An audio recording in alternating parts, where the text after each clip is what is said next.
High court ने दिवाली त्यौहार के मौके पर पटाखा न जलाने को लेकर बड़ा बयान दिया है। हाईकोर्ट ने पटाखों की फरोख्त और पटाखों को जलाने पर पाबंदी आयद कर दी है। इस सिलसिले में हाईकोर्ट ने रियासती हुकूमत को अहकाम जारी किए हैं। एडवोकेट इंदिरा प्रकाश पटाखों पर पाबंदी आयद करने का मुतालबा करते हुए हाईकोर्ट से रुजू हुए थे। आज एडवोकेट इंदिरा प्रकाश की दरख्वास्त पर सुनवाई हुई। एडवोकेट इंदिरा प्रकाश ने बताया कि पटाखों से कोरोना मुतासिरीन की मुश्किलात में मजीद इजाफा हो सकता है। इसके अलावा एडवोकेट इंदिरा प्रकाश ने बताया कि सुप्रीम कोर्ट ने पटाखों पर पाबंदी आयद करने से मुतल्लिक कई रियासतों को अहकाम जारी किए हैं। हाईकोर्ट पे जज साहब भी पूछा, ये पूरा लंग्स प्रॉब्लम हो रहा, लंग्स के लिए लंग्स इफेक्ट हो रहा, इसीलिए लंग्स इफेक्ट हो रहा और सीनियर सिटीजन्स और चिल्ड्रंस के लिए बहुत health point of view it's very problem बोल के बोले तो फिर वो सेम डायरेक्शन दिए, ये बैन इमीडिएट बैन करो बोले। इमीडिएट बैन करके दुकाना जो भी है वो दुकाना पूरा बंद करके पूरा इलेक्ट्रॉनिक मीडिया और प्रिंट मीडिया पे इन्फॉर्म करके थ्रू आउट पब्लिक अवेयरनेस लाना बोल के court honourable high court direction दिया स्टेट गवर्नमेंट को। मुल्क के दीगर शहरों के मुकाबले में शहर हैदराबाद में सफाई का निज़ाम काफ़ी बेहतर है। ग्रेटर हैदराबाद की जानिब से रोज़ाना 6000 टन से ज़ायद कचरा हासिल किया जाता है। रियासी वज़ीर KTR ने जदीद टेक्नोलॉजी से लैस शहर से कचरे की निकासी करने वाली 55 गाड़ियों को हरी झंडी दिखाई। इस मौके पर रियासी वज़रा मोहम्मद महमूद अली के अलावा T श्रीनिवास और दीगर भी मौजूद थे। रियासी वज़ीर KTR ने राम की कंपनी का शुक्रिया अदा किया। ఎక్కడ చెత్త ఉత్పత్తి అయినా అత్యాధునిక పద్ధతుల్లో కలెక్షన్ కానీ ట్రాన్స్పోర్టేషన్ కానీ ట్రీట్మెంట్ కానీ అంటే ఎండ్ టు ఎండ్ చెత్త సేకరించడం ఇంటి దగ్గర నుంచి మొదలు పెడితే చెత్త డిస్పోజల్ వరకు ట్రీట్మెంట్ వరకు చాలా ఆధునికమైన పద్ధతుల్లో ప్రపంచంలోని అగ్రశ్రేణి నగరాల్లో విశ్వ నగరాల్లో గ్లోబల్ సిటీస్గా చెప్పుకునే నగరాల్లో ఏ రకంగా చేస్తారో అదే రకంగా మన హైదరాబాద్లో కూడా చేయాలన్న ఉద్దేశంతో భారతదేశంలోనే మొట్టమొదటిసారిగా ఇంత అత్యాధునికమైన ఫ్లీట్ను ఏర్పాటు చేసినందుకు, ఇంత అత్యాధునికమైన వ్యవస్థను ఏర్పాటు చేసినందుకు నేను ముందుగా GHMC కమిషనర్ గారికి, మేయర్ గారికి హృదయపూర్వకమైన అభినందనలు నేను తెలియజేస్తా ఉన్నాను. ప్రస్తుతం హైదరాబాద్లో చేస్తున్నంత అద్భుతంగా, అంత పూర్తి స్థాయి సమగ్రంగా మున్సిపల్ సాలిడ్ వేస్ట్ మేనేజ్మెంట్ ఈ దేశంలోని ఏ మెట్రో నగరంలో కూడా జరగడం లేదు అనేది చాలా స్పష్టంగా చెప్పవచ్చు। MIM रुकने असेंबली जाफर हुसैन महराज के खिलाफ कांग्रेस कारकुन पर हमले का इल्जाम है। इस सिलसिले में कांग्रेस पार्टी के कारकुन मसूद अहमद ने हुमायूं नगर पुलिस स्टेशन में शिकायत दर्ज करवाई। तफसीलात के मुताबिक हल्का असेंबली नामपल्ली में सैलाब मुतासरीन में इमदाद तकसीम करने के दौरान कांग्रेस और मजलिसी कारकुनों में झड़प हो गई। कांग्रेस कारकुन मसूद अहमद ने बताया कि मजलिस के रुकन असेंबली जाफर हुसैन महराज ने उन पर हमला किया है। हुमायूं नगर पुलिस ने केस दर्ज करते हुए तहकीकात का आगाज किया है। कांग्रेस पार्टी के लीडर फिरोज खान ने इस वाकये पर तशवीश का इजहार किया है। में 10-10 जगह बांटना था पैसे। पहले हम लोग धोबी घाट गए, वहाँ पे 10 जनों के नाम लिखे। थोड़ा सर्वर बिजी था, टाइम लग रहा था वहाँ पे। हम लोग वहीं बैठे हुए, जाफर हुसैन महराज साहब MLA नामपल्ली कॉन्स्टिट्यूंसी के MLA आके सीधा मेरे को एक पचकड़ मारे। पहले मेरी मारते उनके पीछे उनके चमचे पूरे मेरे आंख पे गिरे या मेरे चेहरे पे। MLA साहब, मैं नीचे झुका, उनके हाथ में अंगूठी थी, निकल पंच था, नहीं मालूम। MLA साहब मारे मेरे को यहाँ पे, पूरे लोग मिलके मारे। फिर मैं घर में घुस रहा था तो वो घर में से खींच के लाके फिर मारे। फिर मैं बाजू के घर में से दीवार कूद के चले गया। फिर मेरे साथ बच्चा रहता, मेरा वीडियोग्राफर है, वो बच्चे को मारे, उसका मोबाइल खींच लिए और मेरा बैग और फिरोज़ खान साहब की बुक, रिकॉर्ड बुक, तीनों चीज़ें खींच लिए लोग।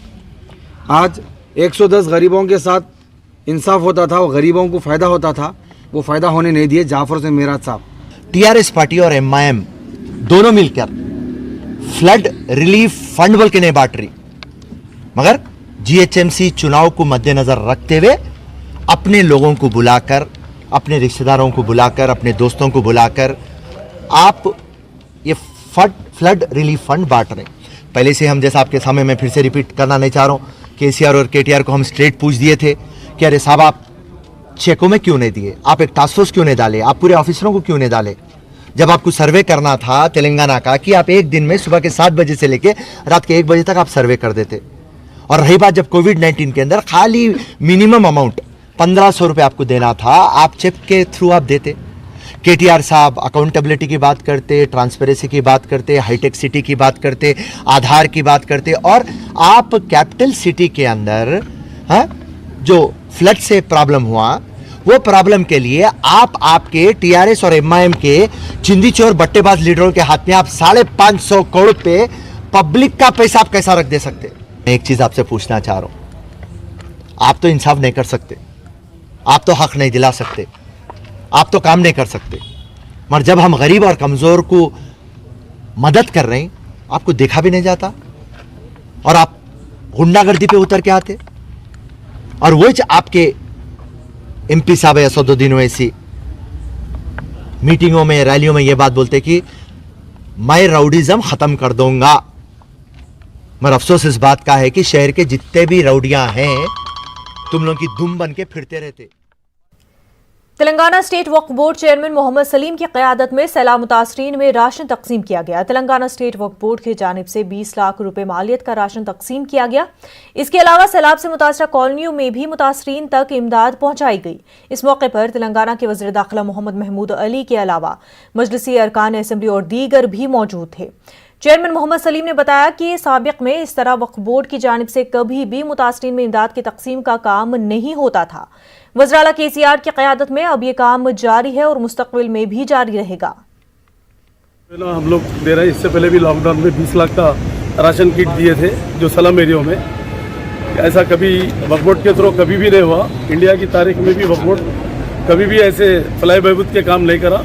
ये हमारा बोर्ड केसीआर साहब की गवर्नमेंट में केसीआर साहब की सपोर्ट से हम लोग जो है ये फलाह बहबूद के काम कर रहे हैं। और किडनी, लीवर, हार्ट और कैंसर, कोविड के लिए भी हम लोग 25-25 हज़ार रुपये दे रहे हैं। बास को 50 हज़ार रुपये भी कोविड के अगर सीरियस पेशेंट है, बड़े हॉस्पिटल में है तो वो भी दे रहे हैं हम। और अल्लाह का करम यह है कि वक्फ बोर्ड में हम लोग इनकम जनरेट करके ये फलाह बहबूद का काम कर रहे हैं। और भी हम लोग जितना इनकम बढ़ेंगी वक्फ बोर्ड की, फलाह बहबूद का काम हर गली गली हर कोने कोने में केसीआर साहब की सपोर्ट से, गवर्नमेंट की सपोर्ट से हम लोग ये काम केटीआर साहब, केसीआर साहब की सपोर्ट से हम लोग जो है ना ये गारंटी नेट से भी हम लोग करेंगे। और ऑलरेडी गवर्नमेंट भी कर रही काम फलाह बहबूद का। हर घर घर को 10-10 हज़ार रुपये केसीआर साहब भी अनाउंस करे, 550 करोड़ रुपए दिए।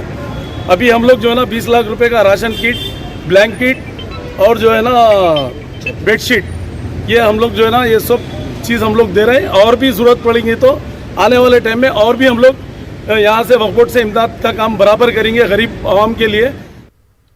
जमीयत उलमा हिंद तेलंगाना आंध्र प्रदेश की जानिब से 200 से ज़ायद सैलाब मुतासरीन में इमदाद तकसीम की गई। जमीयत उलमा हिंद के रियासी सदर हाफिज पीर शबीर अहमद ने बताया कि बिला लिहाज मजहब व मिलत तमाम सैलाब मुतासरीन में सिलाई मशीनों के अलावा ठेला बंडी और दीगर अशाए ज़रूरिया तकसीम किए गए। उन्होंने बताया कि अब तक हज़ारों मुतासरीन को इमदाद तकसीम की गई है और मुस्तक़बिल में भी ये सिलसिला जारी रहेगा। हाफिज पीर शबीर अहमद ने बताया कि हालिया अरसे में हैदराबाद पुराने शहर में हुई तूफानी बारिश की वजह से हजारों अफराद मुतासर हुए हैं।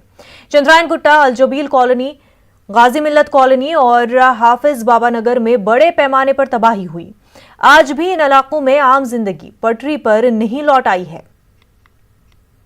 रियासती जमीयत उलमा अपने पूरे यूनिटों के साथ, सिटी जमीयत उलमा अपने पूरे यूनिटों के साथ जहाँ जहाँ लोगों को परेशानियाँ हो वहाँ वो लोगों को निकाला।